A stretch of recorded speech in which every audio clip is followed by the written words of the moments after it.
Dejé a mi novio por ser muy tímido y ahora quiero recuperarlo. Me llamo Flavia y hoy quiero contarles cómo arruiné todo. Hay cosas que uno no sabe que va a extrañar hasta que se van. Y no me refiero a los recuerdos grandes ni a los momentos de película.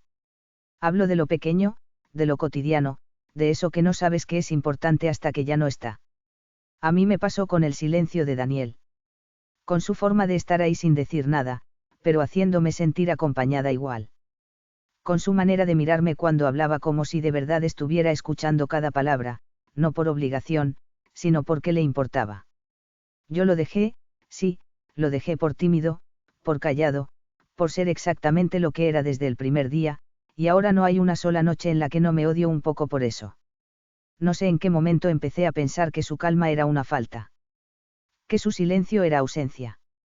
Que su manera de ser era una debilidad. Supongo que me contaminé. Supongo que me dejé llevar por una idea equivocada de lo que una pareja debería ser. Y ahora estoy acá, escribiendo esto como una forma de encontrarme entre los escombros de una relación que rompí yo sola. Porque él nunca hizo nada malo. Nada. Siempre fue él mismo. Siempre estuvo. Siempre dio todo lo que tenía. Era yo la que no supo valorarlo. Era yo la que necesitaba ruido, movimiento, intensidad, como si eso garantizara algo. Como si eso fuera amor verdadero. Daniel era el tipo de persona que no hace sombra porque no necesita pagarte para brillar. Era tímido. Sí. No de esos tímidos que se vuelven torpes o que esconden todo detrás de una muralla, sino de esos que se sienten cómodos con el perfil bajo, que no necesitan estar en el centro de nada para sentirse parte de algo. No hablaba mucho, pero cuando lo hacía, cada palabra tenía peso. No era de grandes gestos, pero tenía una sensibilidad que a veces me desbordaba. Me conocía como nadie. Me escuchaba incluso cuando no decía nada. Y todo eso, que al principio me desarmaba de ternura, después empecé a verlo como un problema. Como si hubiera algo roto en mí que no supiera sostener tanta calma. Hoy lo extraño. Extraño incluso las cosas que antes me frustraban. Su forma de respirar hondo antes de hablar. Ese gesto de rascarse la nuca cuando no sabía qué decir. Su sonrisa tímida cuando lo elogiaba. Su incomodidad adorable en las reuniones con mis amigos. Su amor sin escándalos, sin carteles luminosos, sin promesas exageradas. Un amor que simplemente estaba, como el sol en invierno, suave, constante, necesario. Pero ya no está. Y no tengo idea de cómo se repara algo que rompiste con tus propias manos. A Daniel lo conocí en una charla sobre cine europeo. Yo había ido por compromiso, acompañando a una amiga que se estaba formando en dirección de arte, y él estaba sentado en una esquina, con una libreta pequeña en la mano y unos anteojos que le daban un aire de profesor joven y distraído. Me llamó la atención, no por lo obvio, sino por lo contrario. Era de esos tipos que no buscan ser mirados, que no hacen nada para destacarse, pero que aún así generan algo. Una especie de curiosidad tranquila, como si fueran parte de otro ritmo. Me pareció lindo, pero en ese momento no supe describir por qué. No era el típico chico atractivo que me gustaba. Era otra cosa. Más sutil. Más íntima.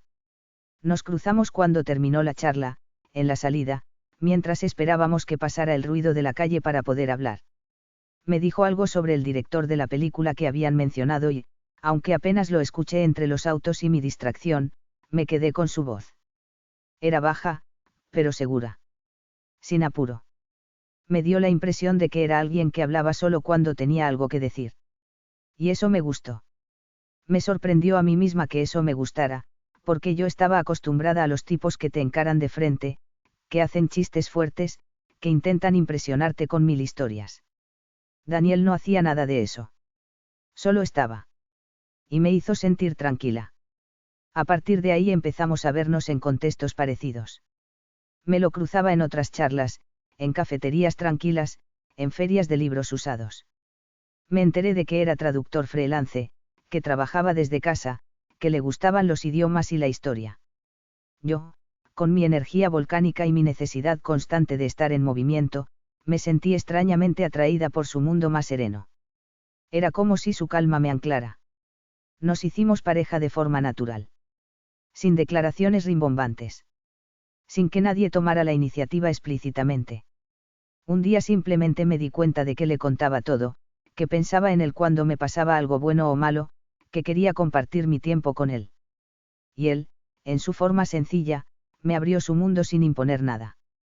Tenía una biblioteca hermosa, llena de libros anotados con letra chiquita. Me hacía café con métodos raros y se tomaba el tiempo de enseñarme cómo se usaban. Me hablaba de sus traducciones como si fueran tesoros. Y yo, que vivía con la cabeza llena de ideas rápidas, de proyectos, de ruido, empecé a descubrir el valor de la pausa. Durante meses, todo funcionó. Yo hablaba, él escuchaba. Yo era impulso, él era contención. Era como un equilibrio raro que nos hacía bien. Al menos eso creía yo. Hasta que la balanza empezó a inclinarse sin que me diera cuenta. Mudarse con Daniel no fue una decisión formal ni grandiosa. No hubo ese momento de nos vamos a vivir juntos, ninguna de esas conversaciones llenas de expectativas o planes a futuro. Simplemente, un día, tenía un par de libros en su mesa de luz, otro día ya había ropa mía colgada en su placard, y antes de poder verbalizarlo, yo ya dormía ahí todos los días. Él no lo cuestionó. No lo celebró, tampoco. Solo hizo espacio para mí, con esa naturalidad suya que a veces parecía resignación, pero que con el tiempo entendí como una forma muy suya de amar, sin presionar, sin invadir, sin imponer. Una aceptación que en su momento confundí con pasividad. Y al principio fue lindo. Yo me sentía como si estuviera habitando un rincón del mundo hecho a mi medida. Tenía una taza para el café que él me había separado, una repisa solo para mis libros, el olor a su detergente que, de a poco, empezó a ser también mi olor. El departamento era silencioso, luminoso, lleno de esa calma que me venía haciendo falta después de tanto correr detrás de objetivos, después de tanta gente ruidosa y energía agitada. Vivir con Daniel me dio un respiro. Un paréntesis. Un lugar sin juicio donde podía estar despeinada, callada o sensible y no pasaba nada. Pero después empecé a notar cosas. O mejor dicho, empecé a dejar que me afectaran cosas que siempre habían estado ahí. No fue que él cambió. Él era exactamente igual al chico que conocí en aquella charla de cine, silencioso, atento, paciente. El problema fue que yo empecé a necesitar otra cosa. Algo que ni siquiera sabía definir. Empecé a fastidiarme porque él no opinaba sobre mis ideas con la misma efusividad que yo. Porque cuando volvíamos de una cena con amigos, él no tenía esa urgencia de analizar cada detalle como yo. Porque le costaba mirarme a los ojos cuando hablábamos de sentimientos. Y aunque al principio me repetía a mí misma que era su manera de ser, que no todo el mundo muestra las cosas igual, que yo había elegido estar con él justamente por esa suavidad suya que me serenaba. Algo adentro mío empezó a arder. Como una impaciencia que no sabía cómo apagar. Como si necesitara que me respondiera con pasión, con algo de fuego, con una palabra fuerte, y él me siguiera dando la misma tibieza de siempre. Empecé a sentir que yo hablaba sola. Que mis emociones rebotaban en él sin encontrar eco. Claro, ahora sé que no era así. Que él me escuchaba. Que me observaba. Que absorbía todo en silencio y después lo procesaba en sus tiempos. Pero en ese momento, yo no supe esperar. No quise. Me parecía que estar con alguien tan tímido, tan pausado, tan suave, me estaba apagando a mí. Como si su calma fuera contagiosa. Como si el silencio de la casa empezara a parecerme asfixiante. Y con esa idea en la cabeza, empecé a tomar distancia sin tomar distancia. A estar sin estar. A desear cosas que no tenían forma. A fantasear con otro tipo de relación, una más intensa, más ruidosa, más impulsiva. Como si eso fuera garantía de algo mejor. Fue en pequeños gestos donde todo empezó a desarmarse. O mejor dicho, donde yo empecé a sabotearme. Me acuerdo de la primera vez que rechacé una de sus tazas de café sin motivo. Me lo había hecho como siempre, con ese cuidado casi ritualista que tenía, usando su prensa francesa, sirviéndolo en esa taza roja que decía buen día como un guiño interno entre nosotros. Y yo, sin saber bien por qué, le dije que no. Que no tenía ganas. Lo vi fruncir el ceño apenas, como si algo se le hubiera aflojado adentro, pero no dijo nada. Y yo me fui al balcón a mirar el cielo como si eso me diera alguna respuesta. Después vinieron otras cosas. Dejar de dormir abrazados. Empezar a inventar excusas para no cenar juntos. No contarle todo. Guardarme detalles de mi día que antes le habría compartido sin pensar. Hacer planes con otras personas, sin incluirlo. Pequeñas puñaladas al vínculo que justificaba diciéndome a mí misma que necesitaba mi espacio o ya no conectábamos igual. Pero lo cierto era que yo estaba empezando a buscar afuera lo que no encontraba adentro mío, y como no sabía explicarlo, proyectaba en él toda mi frustración. Un día lo vi mirarme con una tristeza que no había visto antes. Estaba en el sillón, con uno de sus libros abiertos en el regazo, y yo hablaba por teléfono con una amiga, riéndome fuerte, exagerando una anécdota.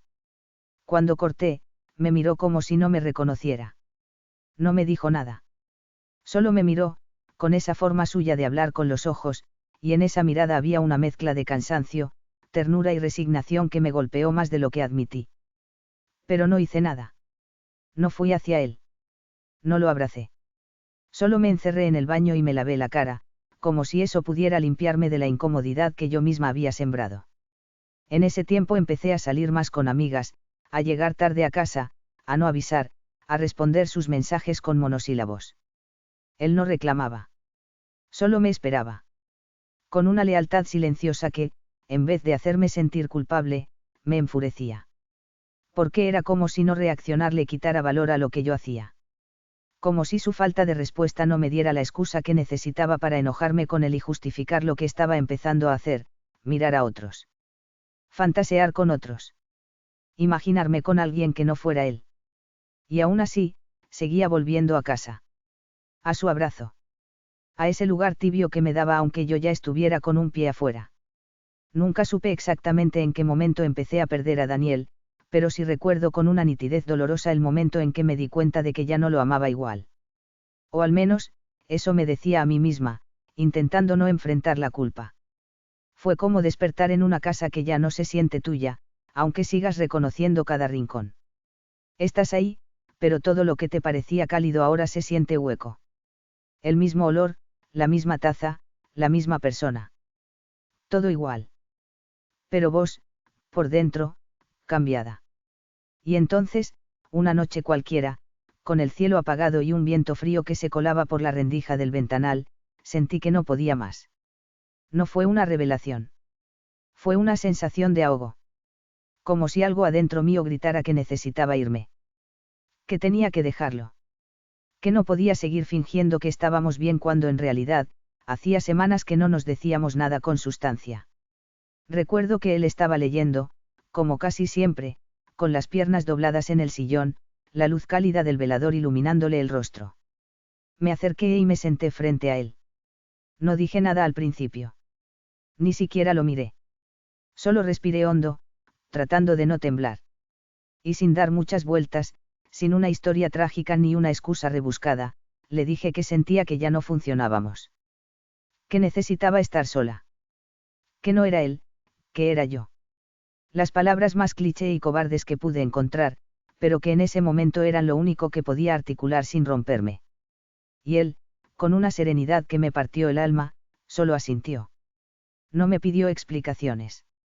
No me detuvo. No me suplicó.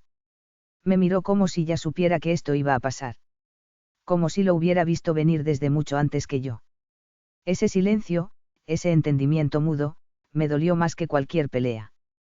¿Por qué me dejó sin justificación? ¿Por qué no me dio el rol de víctima? ¿Por qué me enfrentó con lo que realmente era, una cobarde escapando de algo que no sabía cómo sostener?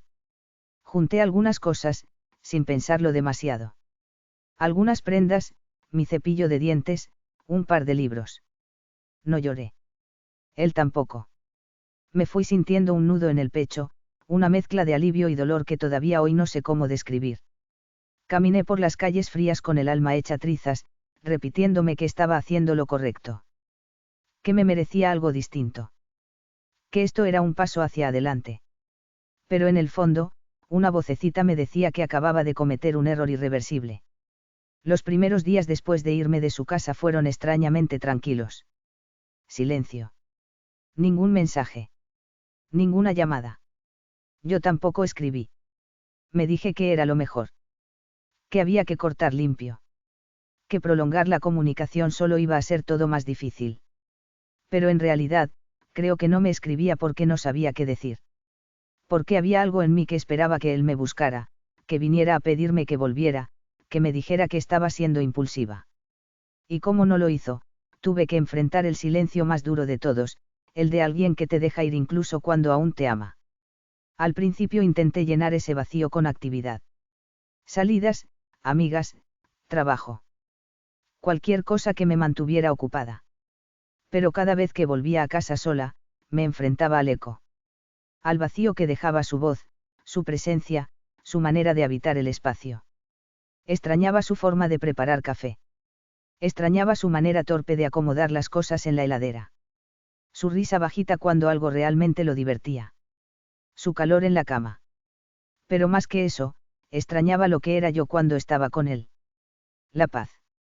La seguridad. Con el tiempo empecé a revisar nuestras fotos. A escuchar las canciones que nos gustaban. A releer nuestros mensajes. Y algo empezó a doler más que antes, darme cuenta de que él siempre estuvo. Siempre fue constante. Nunca me dio razones para dudar de su amor. Y sin embargo, yo me fui. Me fui buscando algo que ni siquiera tenía nombre.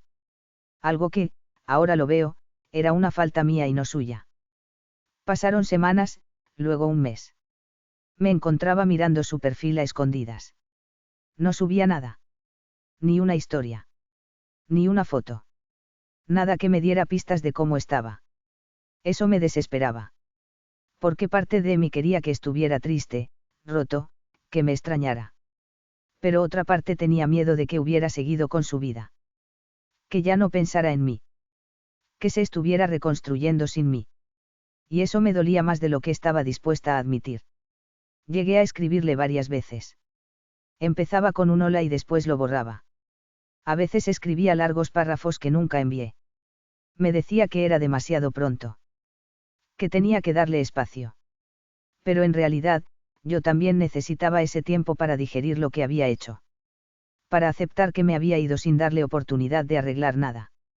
Sin preguntarle si él también sentía que algo se había roto. Simplemente asumí que mi incomodidad era suficiente razón para romper lo que habíamos construido. Empecé a tener sueños con él. Sueños donde volvíamos. Donde me abrazaba en silencio. Donde me decía que todo estaba bien. Me despertaba con el pecho oprimido. Con la piel buscando su calor. Pero lo único que tenía era mi almohada y ese vacío mudo que yo misma había provocado. Y entonces, una tarde, mientras caminaba por una feria en el barrio donde solíamos pasear, lo vi. No de cerca. Estaba del otro lado de la calle. Solo, como siempre. Con su mochila y un libro bajo el brazo. Caminaba tranquilo. Sin prisa. Sin angustia visible. Y me pregunté si realmente le había dolido mi partida. Si había llorado.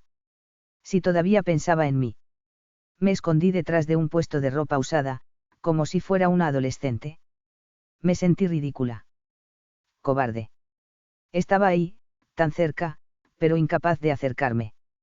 Y cuando lo perdí de vista, supe que no podía seguir así. Que tenía que hacer algo.